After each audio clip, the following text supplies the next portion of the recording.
The Cold War between Childish Gambino and Drake is heating up, and this animosity is not going away anytime soon. Cut their head off. That's every rapper limerick. That's Kendrick, that's Drake, that's Schoolboy, that's everyone. I don't give a fuck.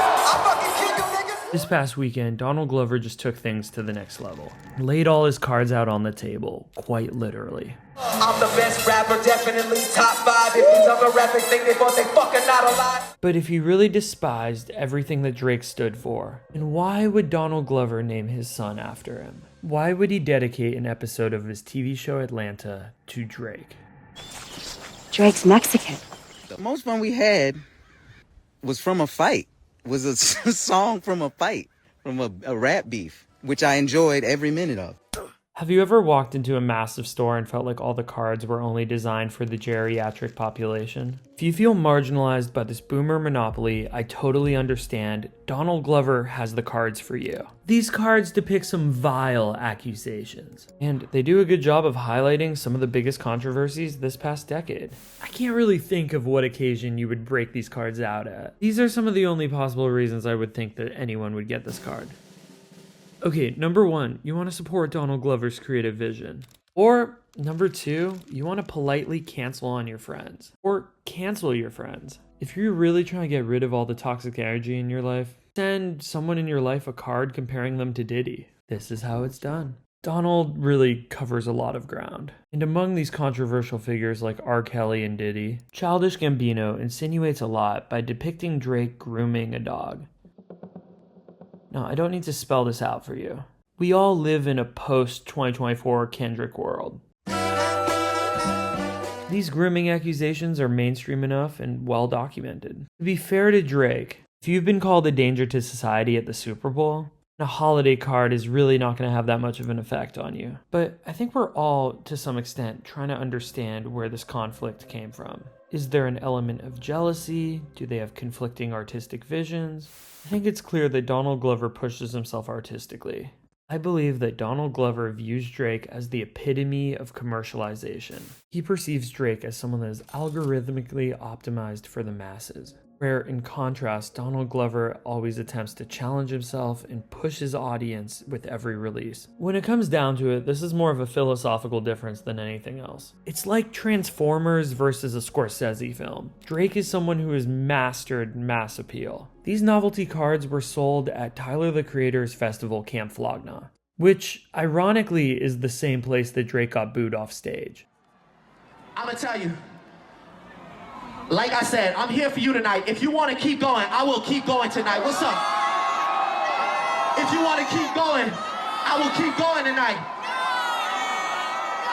Well, look, it's been love. I love y'all. I go by the name of Drake. Thank you for having me. So there's some history here. And even though Tyler once expressed extreme admiration for Drake, it's clear that their relationship entirely fell apart after the Kendrick Lamar beef. For those that don't really know the history of this festival, in 2019, Tyler the Creator chose Drake to be the secret headliner, but because we know how history played out, this didn't go over well. I will keep going tonight. What's up?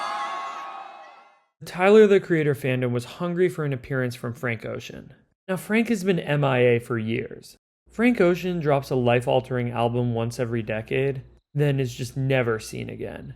For Tyler fans, this was like their husband returning from war. And because Tyler and Frank had a long history as part of the Odd Future collective, fans just rushed immediately to their own conclusions.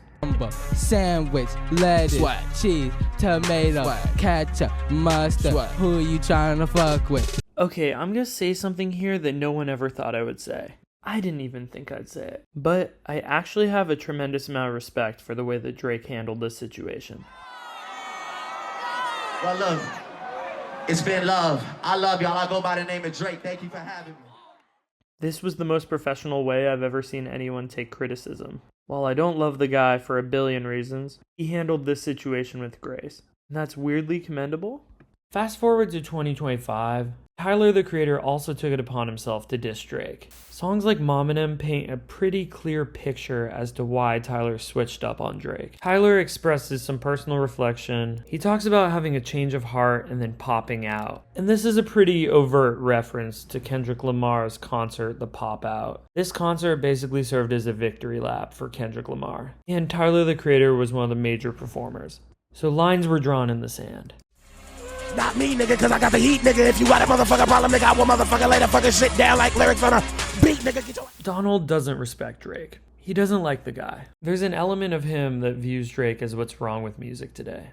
Off the new soundtrack of his upcoming movie, Donald Glover released the song Yoshinoa. Many people view this as an overt Drake diss. It's kind of a I'm real, you're fake kind of dynamic going on. Now you might think that these lyrics are just a coincidence and aren't really directed at Drake, till you consider that Donald Glover's song This Is America was first designed as a Drake diss. Which, to me, is still kind of hilarious to this day. Okay, so we all know the song, right? I bet the song was something like, you don't know our history, you're from Canada, bro, this is America. Then Donald Glover kind of sat with himself and was like, wait, this sounds kind of cool, though. What if I sneak in some social commentary? What if I start dancing shirtless in a parking lot and then shoot up a choir? You're gonna give me Grammys for that?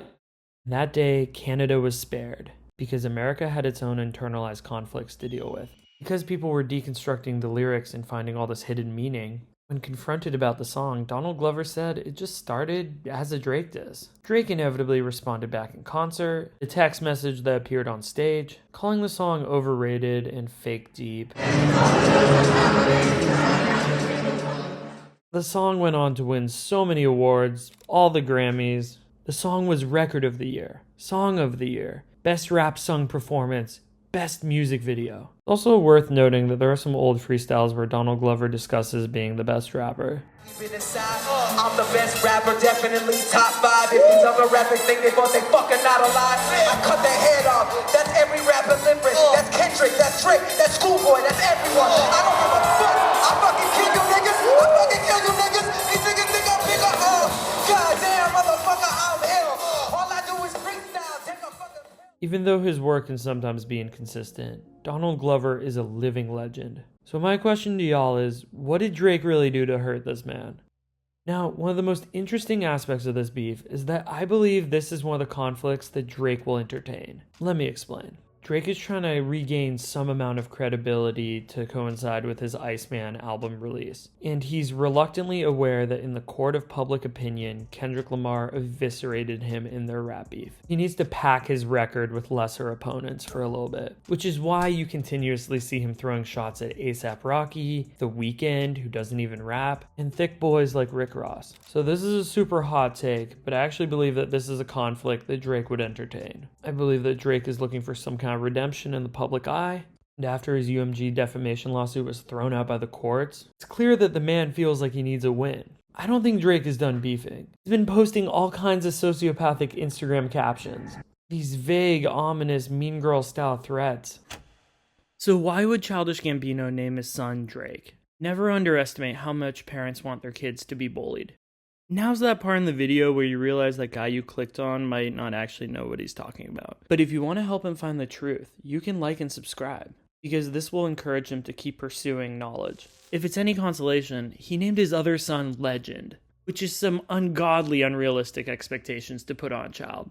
So either he loves one child way more than the other, or he must like Drake on some level. But let me know your theories in the comments down below. Maybe Childish Gambino sees part of himself in Drake. After all, both dudes aren't afraid to express their emotions. Or maybe they coincidentally have a relative named Drake. It's kind of crazy this is just a coincidence. This rivalry probably started as just competitive banter. And then in 2024, after Childish Gambino already had his kid, that was when all the Drake accusations came out. I believe that on some level, Childish Gambino is fascinated by Drake, at least as a character. Why would he dedicate an entire episode of his TV show Atlanta to Drake? You know, it could be something as simple as his wife being a big Drake fan. Drake's Mexican. That makes no sense out of context. But I wonder now, and this is definitely a stretch, I wonder if this is just a hilarious way to communicate that Drake is just an outsider to the culture. Maybe this episode is about hiding who he really is. These are just the random thoughts going through my brain. I'd have to rewatch the episode and do a deeper breakdown. The show is insane and phenomenal, and I highly recommend that you watch it. Up in the sky, it's a bird. It's a plane. It's Superman. It's a bird, it's a plane, bitch, it's T. I saw Tyler, the Creator, live a couple years ago. This was during the Flower Boy era, but attending Camp Flog Gnaw has been something I've always wanted to do. At this most recent Camp Flog Gnaw performance, the world learned that Donald Glover had a stroke, and I just wish him well. I couldn't really see well. So when we went to Houston, I went to the hospital, and the doctor was like, "You had a stroke." I think that artists should prioritize their health. He's one of the most talented people to ever grace this earth. His versatility across different mediums is like nothing I've ever seen before. I'm not trying to go full parasocial here. This man has unironically changed my life for the better, and him and Tyler have both helped me push myself creatively. I admire the risks he takes. I love what he's brought to this world. And this incident got me thinking about how everything can just change in an instant. I wish him and his family good health and prosperity. This man can quite literally do it all. Whether it's acting, directing, comedy, music, writing, merchandise, screenplays, live vocals, or even coding, there isn't a single obstacle this man can't conquer. I want to be my own boss in some capacity, and Donald Glover has produced that blueprint. So this news was kind of a wake-up call. His response is worth listening to. Everybody has two lives until they realize... No, everybody has two lives, and the second life starts when you realize you have one. You got one life, guys.